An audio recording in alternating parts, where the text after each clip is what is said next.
Hello guys, it's your boy Kizot. Welcome back to my channel and thank you for stopping by. If you're new here to my channel, please subscribe and like my video. So let's dive in. Atiku blasts Tinubu. I'm not a bigot like you. Didn't refund money for drug trafficking. Wickedness is your exclusive preserve. And I love the fact that they are coming out now to expose themselves. And this will be long because Atiku said a lot of things about Tinubu's government and about Tinubu himself, which I'd like you guys to follow through. So let me read. Instead of talking long, let's just dive into it. So Atiku Abubakar, a former vice president of the 2023 presidential election of the PDP, had dismissed accusations from the president Bola Ahmed Tinubu's camp that he is envious of the president. Star Reporters has reported that in a statement released on Sunday, Bayo Onanuga, special advisor to President Tinubu on information and strategy, asserted that Atiku's plan lacked originality and failed to address the country's pressing economic realities. So the presidency statement accused Atiku, who unsuccessfully sought the presidency 6 times, of attempting to undermine his administration. It labeled Atiku's economic proposal as grand illusion and fantasies. So the statement went on to say that Atiku's arrogance and lack of viable solutions to the country's economic challenges contributed to the defeat in 6 presidential elections. So I keep reading. But Atiku's aide, Frank Shaibu, in a statement on Monday that said that Atiku cannot be jealous of Tinubu of inflicting pains on Nigerians, stressing wickedness is an exclusive preserve of T-Pain. So that means that T-Pain they said I would not say, Atiku have said it. So Shaibu said that unlike Tinubu, Atiku is not a bigot, refunded money to the US for alleged drug trafficking. So according to him, Atiku, a former presidential candidate of the PDP in the 2023 general election, said that President Tinubu's economic policies and approach to governance is killing Nigerians, and this should be his focus rather than start attacking the opposition, which is not in the saddle.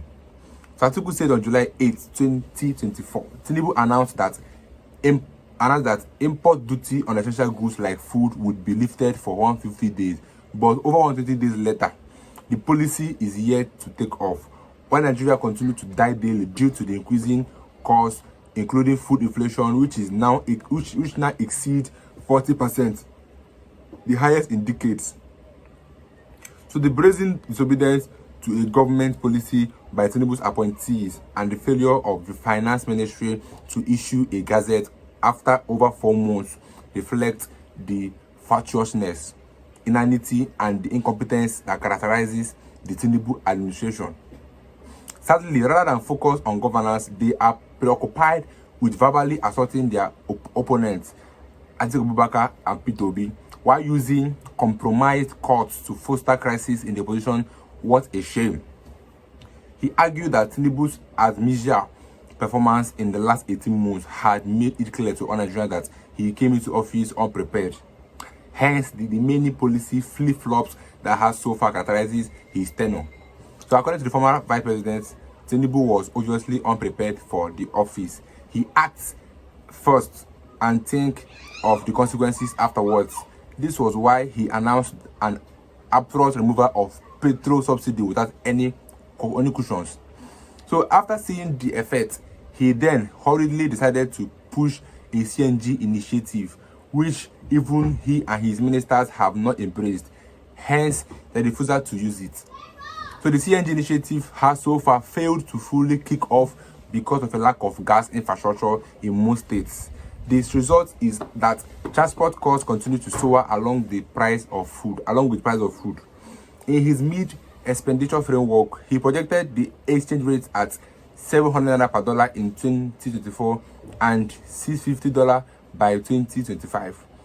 Rather than sack his economic advisors, he continues to live in a fool's paradise, he said, deceiving Nigerians about the FX reserve of $40 billion, when in fact the net reserves are less than 20% of that. Let the CBN release its financial statement of 2023 if he is sure of his achievements. This one is from the heart.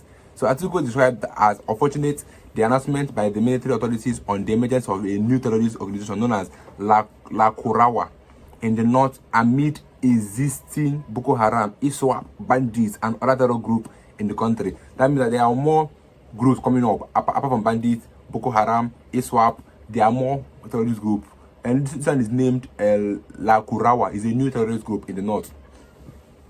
He argued that coupled with the incessant grid collapse in the north due to the activities of criminal elements, Tinubu ought to focus more on improving security, which is a spine qua non for investment. Atiku further noted that President had decided to play politics with security by appointing his kingsmen in top security and economic positions. Even on the economy, he put his kingsmen in every key position, beginning from finance minister, trade and investment, CBN, custom affairs. Even President Muhammad Buhari was not his brazen. Unlike Tinubu, Atiku is not a bigot. He has also not refunded money to the US for alleged drug trafficking. So he said that despite a huge revenue challenge, Tinubu commits over $13 billion to the controversial Lagos-Calabar Coastal Highway, rendering scores of Lagos residents homeless just to please his associates, while other pressing matters are starved of funds. So Atiku therefore advised Tinubu to make hay while the sun shines, and Nigerians had grown tired of his administration. He said the president had just barely 2 years left in office and he should focus on improving the lives of the people. According to him, it is ludicrous to claim that Atiku is jealous of Tinubu. Hell no. Atiku cannot be jealous of Tinubu in raising pains on Nigeria. So wickedness is an exclusive preserve of Tinubu, and no compassionate leader who really cares about the well-being of Nigeria would be jealous of what is an exclusive preserve of T-Pain. Atiku added, it is disheartening that during the last protests, some frustrated youths and Nigerians were waving Russian flag and calling on the military to take over. God forbid we return to those dark days, but leaders must not push their citizens to a point where citizens choose fire over frying pan. Nigeria is currently the worst performing currency in Nigeria. Okay, Nigeria is in Africa and is now the 5th largest economy on the continent, falling from first when the failure called APC took over in 2015. Most Nigerians are at their wits' end, not knowing where their next meal will come from. This should be the Tinubu's biggest concern, instead of failing why the country burns. So this anger from Atiku, where they say that Atiku is envious of Tinubu's administration or Tinubu's being the president of Nigeria, and they have come out to reply him that he cannot be envious of this kind of leadership where people are hungry, where people are in pains, people cannot boast of their next meal. Like now, a normal Nigerian now that is working a legal job cannot boast of his next meal because of what? Expenses is not bigger than income. You can see one that earning even $150,000, which is rare. They can barely feed. Someone earning less than 200k in Nigeria now can barely feed. Then talk more of those earning 30,000 naira. And how can they survive? That's the level where this country or this government have kept us. And to I think I come out to say that instead of you to focus on P2B and him, why not channel your energy and focus it on making Nigeria life better? Because they spent money, $13 billion on the controversial Calabar Coastal Highway, whereas they have some pressing needs that need funds, but they left that one. You rushed into the office, you went to remove fuel subsidy, and now it's affecting everything in Nigeria, because once fuel is up, I keep saying it, once fuel is up, everything will follow suit. Nothing goes down if fuel is still up. Nothing, because if fuel is up, that means transport fare is up, that means importation fee is up, everything in Nigeria will be up, because fuel is needed in every area of life here in Nigeria. Fuel is needed in any area of a country that produces, but despite our country not producing, still fuel is still a major factor, because people need fuel to transport themselves. People need fuel to run their businesses. Since we don't have lights in Nigeria, we need fuel to run our businesses. But guess what? Fuel is high, and if people buy fuel in a high amount, they have to put it in their business to make gain. Because I don't think anybody is here to serve anybody. They're here to work and make profit. So if they are losing in the fuel area, they have to add the money in their businesses to make gain. And that's why everything is increasing in Nigeria. It's not even about the government. It's about the basic things that they need to do They need to tackle the issue of hiking fuel price, and then everything will be coming down little by little. I'm not saying one, but at least they should make a step. But guess what? Tinubu came out and said that we should give them time, that they are trying their best to make it better. And what I see now is not what it's looking like. I'll leave you guys to end the video you've watched in the comment section. Like I said, if you're new here, you can subscribe. Stay tuned, guys, in my next video.